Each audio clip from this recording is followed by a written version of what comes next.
नमस्कार रेल साथियों। ये ओएस लेवल 6 और CSWLI लेवल 7 के लिए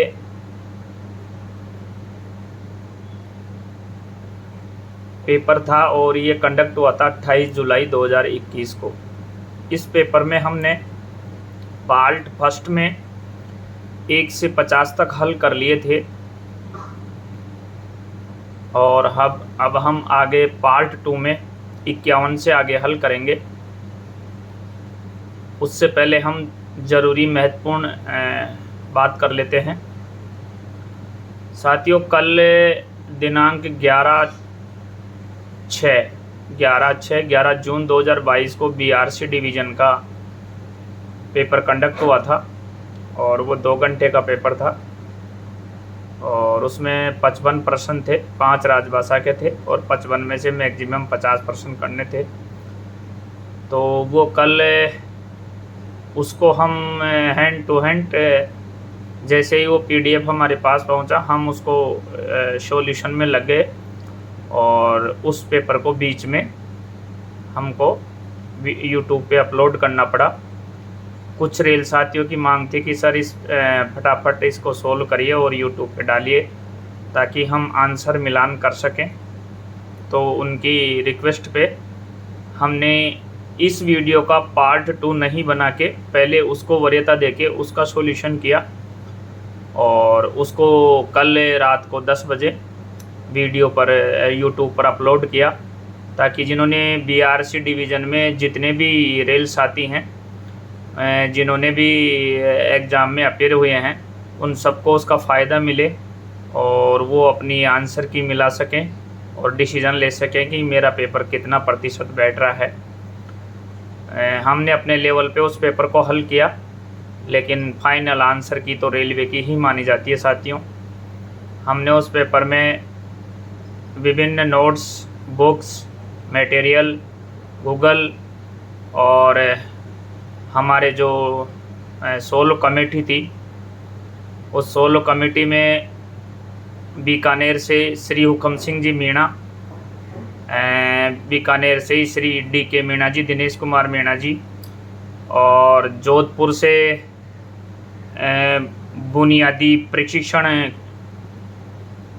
केंद्र जोधपुर वर्कशॉप से BTC इंचार्ज श्री कमलेश शर्मा जी का विशेष सहयोग रहा सोलो कमेटी में। तो मैं कमेटी को बिल्कुल तहे दिल से धन्यवाद देना चाहता हूं और उन्होंने इस नेक काम के लिए सहयोग किया। और तो साथियों, वो पेपर हमने कल रात को 10 बजे YouTube पे लोड कर दिया था। एक बार पुनः हुकम सिंह मीणा जी को और दिनेश कुमार मीणा जी को और BTC incharge senior section engineer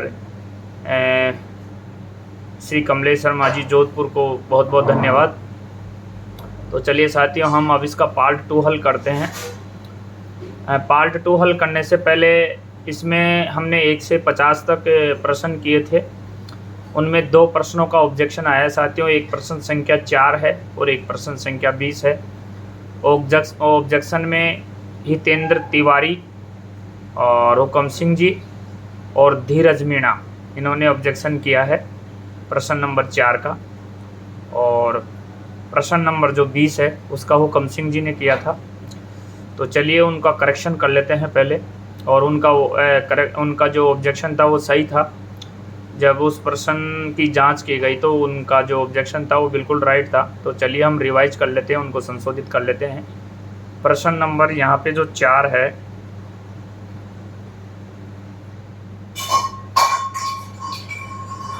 यहाँ जो प्रश्न संख्या 4 है वो है रेलवे चिकित्सा अधिकारियों को NPA नॉन प्रैक्टिस अलाउंस वेतन का कितना प्रतिशत देगी। पहले ये 25% था, लेकिन अब इसको 20% कर दिया गया है। तो 20% किसी भी ऑप्शन में नहीं है, इसलिए ऑप्शन D राइट हो जाएगा और A इसमें गलत हो जाएगा। चलिए नेक्स्ट जो 20% है वो भी देख लेते हैं। नेक्स्ट इसमें जो 20 नंबर का प्रश्न था वो था रेलवे बोर्ड स्तर पर वर्ष में जो पीएनएम होती है, परमानेंट नेगोशिएटिंग मशीनरी, हिंदी में कहते हैं स्थायी वार्ता तंत्र, की कितनी बैठक आयोजित होती है। तो मैं ये बता दूं साथियों कि जो पीएनएम की बैठक होती है वो डिविजनल लेवल पर हर 2 माह में एक बार यानी वर्ष में 6 बार होती है, और ये जोनल लेवल पर वर्ष में 4 बार होती है, हर तीसरे महीने में एक बार होती है, वर्ष में 4 बार होती है। और रेलवे बोर्ड लेवल पर भी ये हर तीसरे महीने में एक बार और वर्ष में 4 बार होती है। तो यहाँ जब अगर हम आंसर को देखते हैं तो 2 का तो ये आएगा नहीं, 6 का भी ये नहीं आएगा। अब यहाँ 3 बैठक की बात कर रहा है, कितनी बैठक? 3 बैठक। तो 3 बैठक 4 महीने में एक हो गई, तो इस हिसाब से तो ये बैठेगा नहीं, इसका भी, इसमें ये बैठेगा नहीं, तीसरा भी।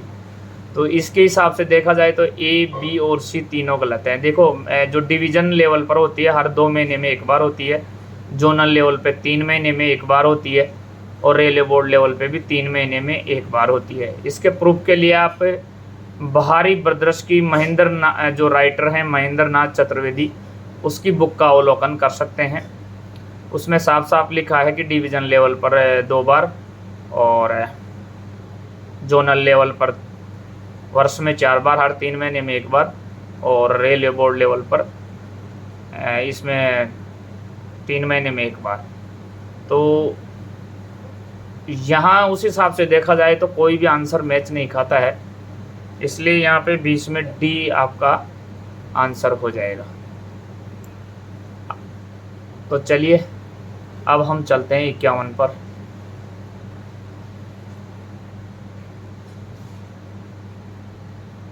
इसमें पूछा है very the railway rates tribunal situated, यानी रेलवे रेट्स ट्रिब्यूनल का कार्यालय कहाँ है? तो ये चेन्नई में है, ऑप्शन ए।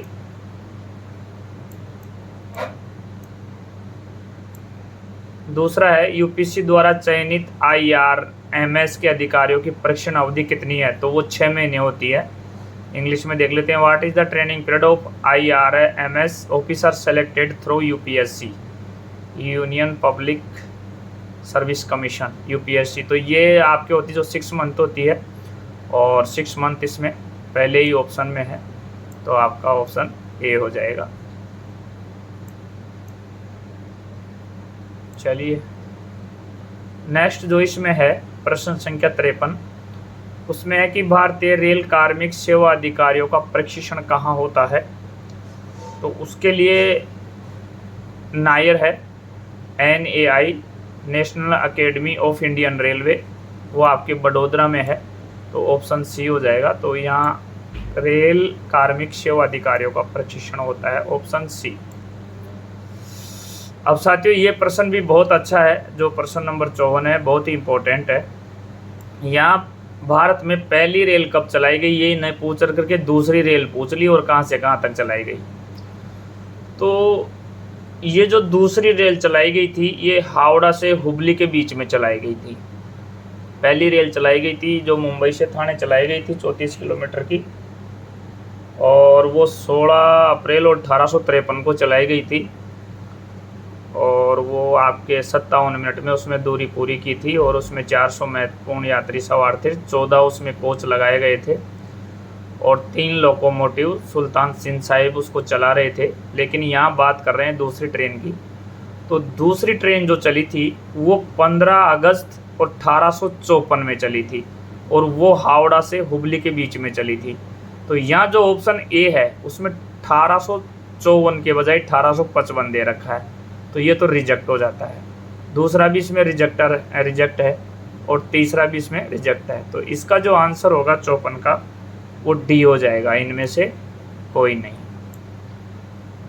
ये ए ऑप्शन है, ये इसलिए नहीं है कि यहाँ 1854 होना चाहिए था, न कि 1855, तो ये रिजेक्ट हो जाता है। तो ऑप्शन डी इसका राइट आंसर हो जाएगा।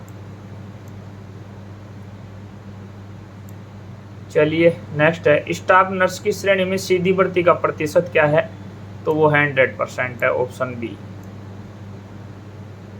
बहुत अच्छा प्रश्न है साथियों। प्रश्न नंबर 5, 6 है, 56 है। सीधी भर्ती में विकलांगों को आयु में अधिकतम कितने वर्ष की छूट दी गई है? तो विकलांग को 10 वर्ष की छूट दी गई है, ऑप्शन बी। 10 वर्ष की छूट दी गई है, ऑप्शन बी। अब यहाँ जो नेक्स्ट प्रश्न है वो भी बहुत अच्छा है, 57 है। लगातार अधिक कार्य करने पर श्रमिक को दिए जाने वाले लॉग ऑन का क्या तात्पर्य है? तो 10 घंटे से अधिक की ड्यूटी को लॉग ऑन बोला जाता है, यानी option C. Log on, log off. एक स्प्लिट शिफ्ट के दौरान अधिकतम कितने ब्रेक अनुमन्य है? यानी इसमें जो ब्रेक जो अनुमति होते हैं, जो स्प्लिट शिफ्ट होती है वो होती है 2 ब्रेक 3 स्पेल होते हैं। तो 2 ब्रेक 3 स्पेल हैं जो ऑप्शन ए में है। एक स्प्लिट शिफ्ट के दौरान अधिकतम कितने ब्रेक अनुमति हैं? तो वो होते हैं 2 ब्रेक 3 स्पेल। तो ये आपके ऑप्शन ए में है, तो ये आपका आंसर राइट हो जाएगा, ए। नेक्स्ट है 59 नंबर है साथियों। इसमें ये पूछ रहा है कि एक सप्ताह में अधिकतम कितने घंटे कार्य किया जाना इंटेंसिव के लिए पूछा है साथियों। देखो कितना अच्छा प्रश्न है ये। कल उसमें इंटेंसिव के लिए, कल उसमें बीआरसी डिवीजन में भी आया है। तो इंटेंसिव के लिए 42 घंटे होते हैं और बाकी तीनों के लिए 48 होते हैं। तीनों कौन कौन से? कंटिन्यूस, एक्सक्लूडेड और ईआई के लिए 48 घंटे, और जो इंटेंसिव होता है, गहन होता है, उसके लिए 42 घंटे। तो 59 में आपके हो जाएगा बी आंसर। और ये प्रश्न कल बीआरसी डिवीजन में भी था। चलिए नेक्स्ट की बात करते हैं। प्रश्न नंबर 60 है।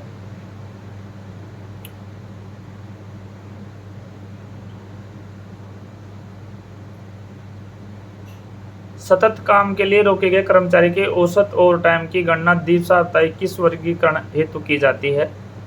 तो वो की जाती है आपके कंटिन्यूस के लिए, सतत के लिए, ऑप्शन ए।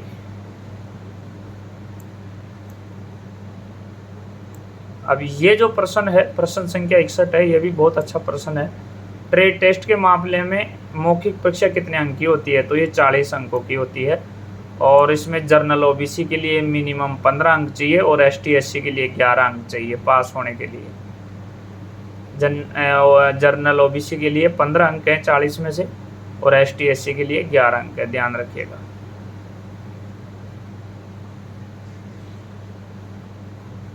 प्रश्न नंबर 62 की बात कर रहे हैं अपन। प्रश्न नंबर 62 है यहाँ, ग्रुप सी के चयन में निचले ग्रेड में कम से कम कितने वर्ष की लगातार सेवा होना आवश्यक है? तो वो 2 वर्ष की सेवा जरूरी है।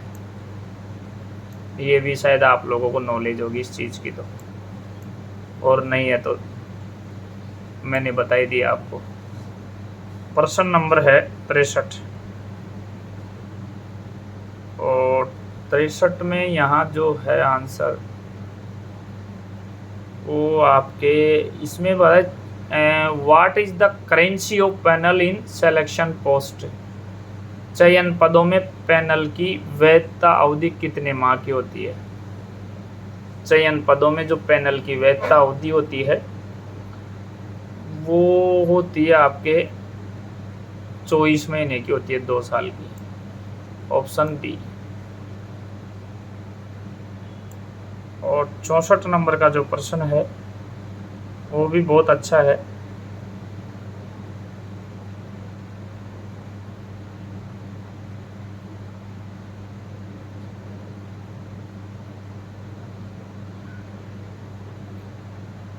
चयन पद के मामले में प्रत्याशित रिक्तियां आगामी कितने माह की ली जाएगी? तो इसमें है 12 महीने, 15 महीने, 18 महीने।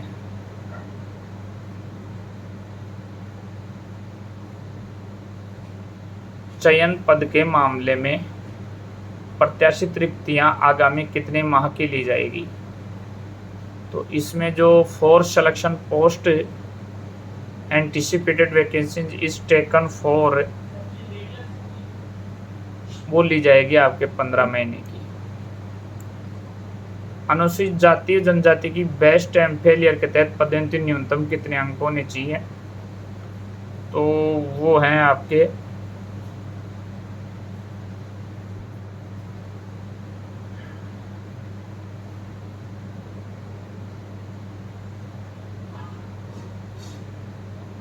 'बेस्ट फेलियर' के लिए बेस्ट टाइम फेलियर के तहत पदोन्नति हेतु न्यूनतम कितने अंक आवश्यक है? अनुसूचित जाति जनजाति बेस्ट टाइम फेलियर के तहत पदोन्नति न्यूनतम कितने अंक होने चाहिए? तो वो होने चाहिए आपके 20, 25, 40, इनमें से कोई नहीं।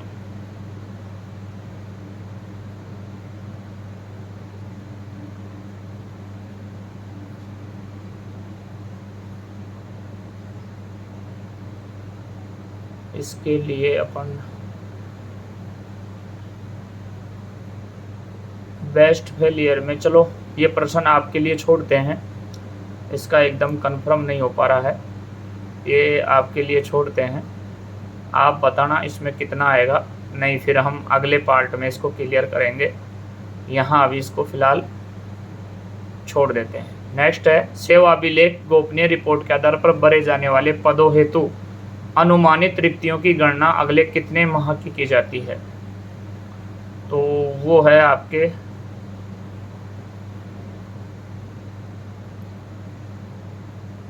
सेवा अभिलेख गोपनीय रिपोर्ट के आधार पर भरे जाने वाले, तो उसमें आएगा आपके 66 में बी 12 महीने। प्रारंभिक जीवन निर्वाह भत्ता कितना प्रतिशत दिया जाता है? प्रारंभ में दिया जाता है 50%। फिर उसके बाद यदि प्रशासनिक कारणों की वजह से देरी होती है तो 25% और बढ़ा दिया जाता है, तो फिर वो 75 हो जाता है। लेकिन यहाँ प्रारंभ में पूछा है तो 50 आ जाएगा, ऑप्शन ए। मैन पावर योजना के तहत बेंचमार्क स्कीम किसके द्वारा लाई गई? तो ये आपके राइट्स के द्वारा लाई गई, rail India technical economic service. HOIR के तहत जॉब एनालिसिस कितने प्रकार के होते हैं? तो वो 4 प्रकार के होते हैं, इंटेंसिव, कंटिन्यूस, एक्सक्लूडेड और EI। छोटी शास्त्री की चार्जशीट के साथ कितने अनुलग्न होते हैं? 1 होता है, और बड़ी शास्त्री के साथ 4 होते हैं, ध्यान रखिएगा। प्रश्न नंबर जो इसमें 71 है, 4600 ग्रेड पे में अनुकंपा नियुक्ति तो सक्षम प्राधिकारी कौन है? तो ये GM महोदय हैं। 71 में ए GM महोदय। स्वयं के अनुरोध पर स्थानांतरण हेतु निम्न में से कौन सी आवश्यक शर्त है? जहां पर सीधी भर्ती का पद रिक्त होना चाहिए।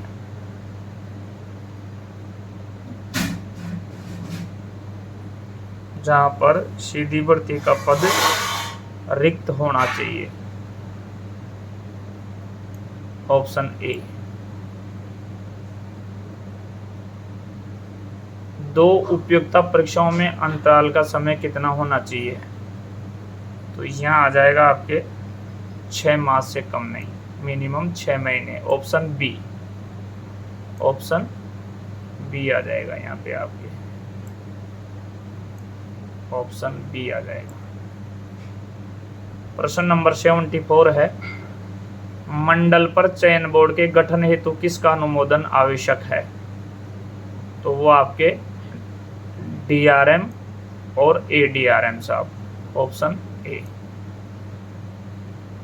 सामान्य चयन में रिक्तियों का कितने गुना संख्या में योग्य कर्मचारियों को बुलाया जाता है? तो ये बुलाया जाता है आपके, ऑप्शन बी, 3 गुना,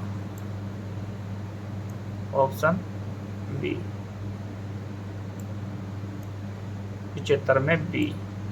नेक्स्ट है, रेल कर्मचारियों द्वारा रोस्टर के अनुसार निर्धारित समय के बाद किए गए अतिरिक्त कार्य के लिए अधिकतम कितना समय परिभत्ता दिया जाता है? तो वो सामान्य वेतन का दुगुना दिया जाता है, ऑप्शन सी।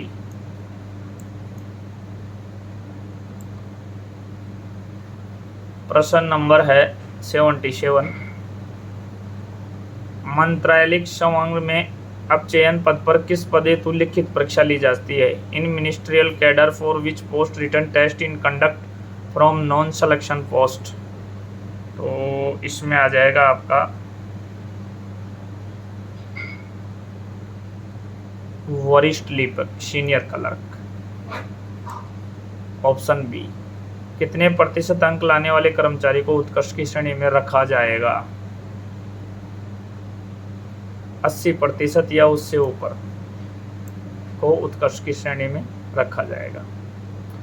ग्रुप बी के लिए एलडीसी कोटा के चयन हेतु 4200 में कितने वर्ष की नियमित सेवा होना अनिवार्य है? तो ग्रुप बी अधिकारी के लिए एलडीसी के लिए अगर वो ग्रुप बी की एग्ज़ाम देना चाहता है, अधिकारी बनना चाहता है, ग्रुप बी का अधिकारी बनना चाहता है, तो जो ग्रेड पे 4200 जेई का है या जो भी है जो जिनका भी ग्रेड पे 4200 है, उनकी 5 साल की सेवा चाहिए कम से कम, जब वो एलडीसी की एग्ज़ाम दे सकता है। तो यहाँ 5 वर्ष हो जाएगा, 5 वर्ष पहले ही ऑप्शन में है ए। ईडब्ल्यूएस आरक्षण कब से लागू हुआ? तो ये 1 फरवरी 2019 से लागू हुआ था, जो कि किसी भी ऑप्शन में नहीं है, इसलिए ऑप्शन डी हो जाएगा। 1 फरवरी 2019 से ये लागू हुआ था ईडब्ल्यूएस।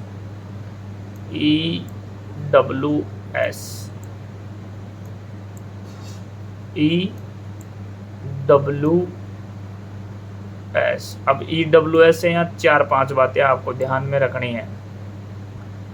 पहली बात तो ये ध्यान रखनी है कि ईडब्ल्यूएस की फुल फॉर्म क्या है। तो ईडब्ल्यूएस की फुल फॉर्म होती है इकोनॉमिकली वीकर सेक्शन, ठीक है। दूसरे कि ये कब से लागू हुआ? तो ये 1 फरवरी 2019 से लागू हुआ। तीसरा प्रश्न, इसमें कितनी आय होनी चाहिए सालाना? तो वो 8 लाख से कम होनी चाहिए।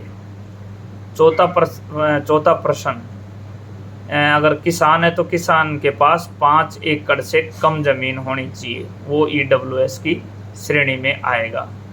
और छठा प्रश्न, ईडब्ल्यूएस कैटेगरी में कितना प्रतिशत रिजर्वेशन है? तो यह है 10% रिजर्वेशन है नौकरियों में ईडब्ल्यूएस के अंतर्गत 10% रिजर्वेशन है। और ये 1 फरवरी 2019 से लागू हुआ था और इसकी full form economically weaker section है।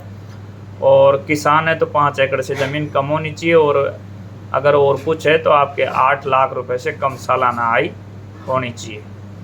तो ये मैंने आपको करीब सारा इसमें बता दिया। इससे रिलेटेड जो सारे क्वेश्चन थे वो मैंने आपको इसमें बता दिया। अब ये गलत नहीं होने चाहिए आपके क्वेश्चन।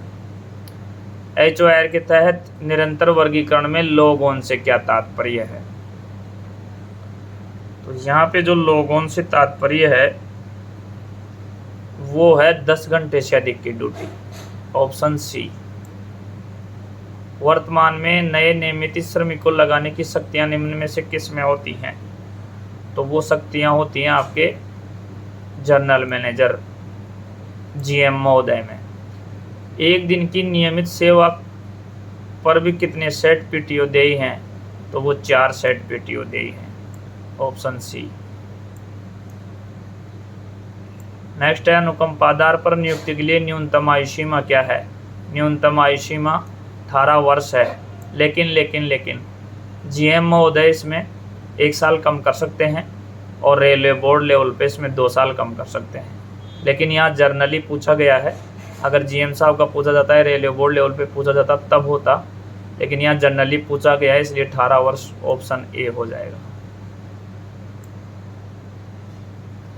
प्रश्न नंबर 85 है, चयन में शास्त्री के फलस्वरूप काटे गए अंक कितने होंगे? तो बड़ी शास्त्री के लिए 2 अंक होंगे, छोटी शास्त्री के लिए 1 अंक होंगे, option B. Right answer option B आपका।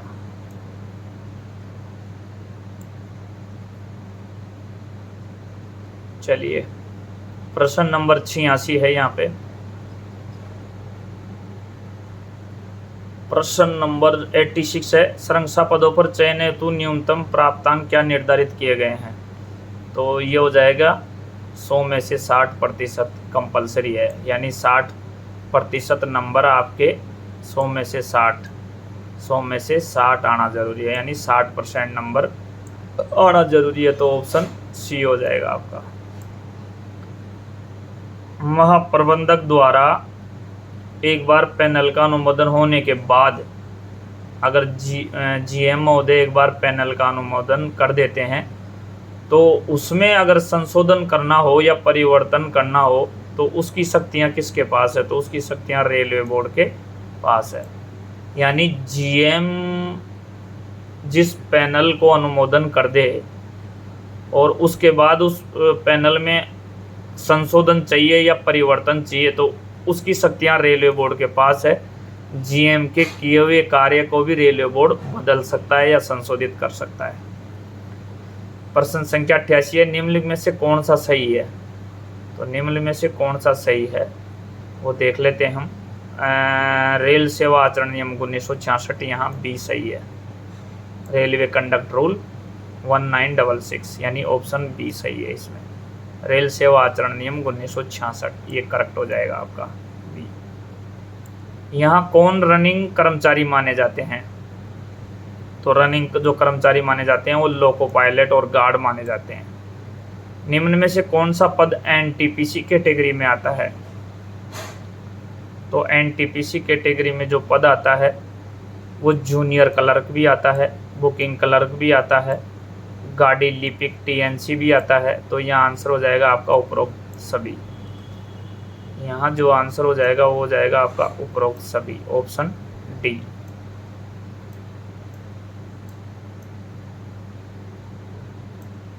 नेक्स्ट है D&AR के तहत बड़ी शास्त्री का मॉडल टाइम शेड्यूल क्या है? तो ये कल भी बीआरसी डिवीजन में भी पूछा गया था, कल 11 जून को।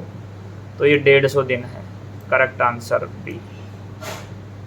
मुझे लग रहा है कि बीआरसी डिवीजन में जो प्रश्न आए हैं कम से कम 25% पेपर तो इसी पेपर में से आ गया।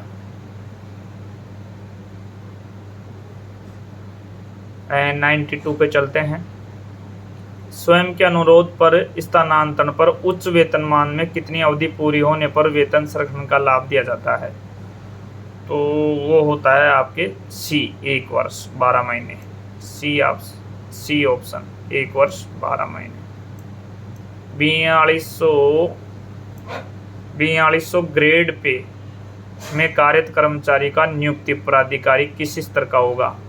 Appointing authority. तो वो होगा JA grade scale. JA grade scale, option सी।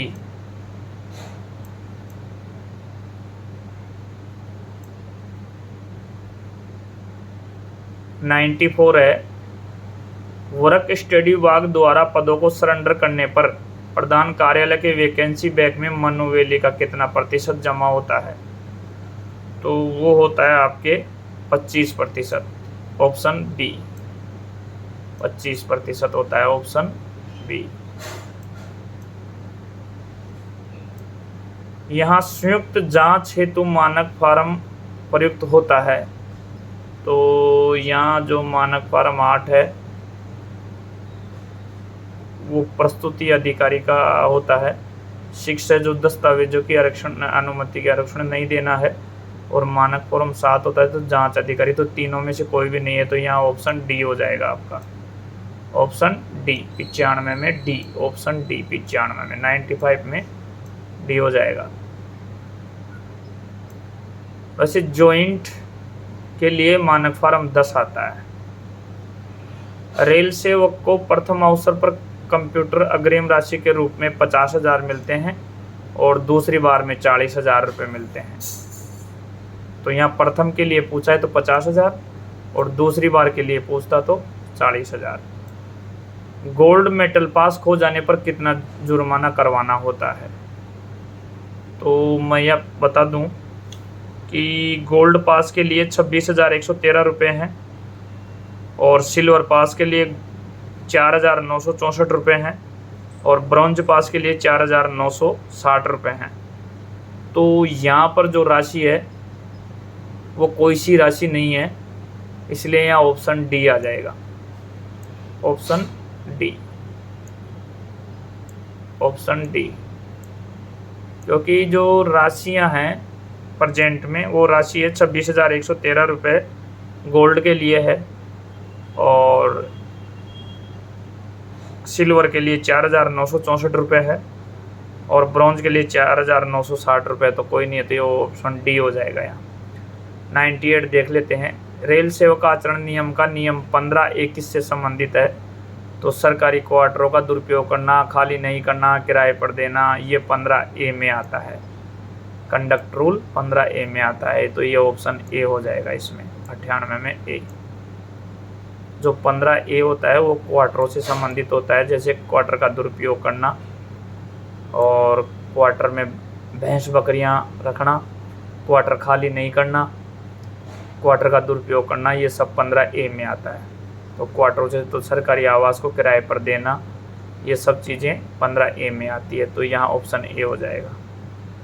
99 में चलते हैं। रेलवे चिकित्सकों को मूल वेतन में NPA जोड़कर अधिकतम वेतन कितना होता है? तो 2,37,500 रुपये होता है, ऑप्शन बी।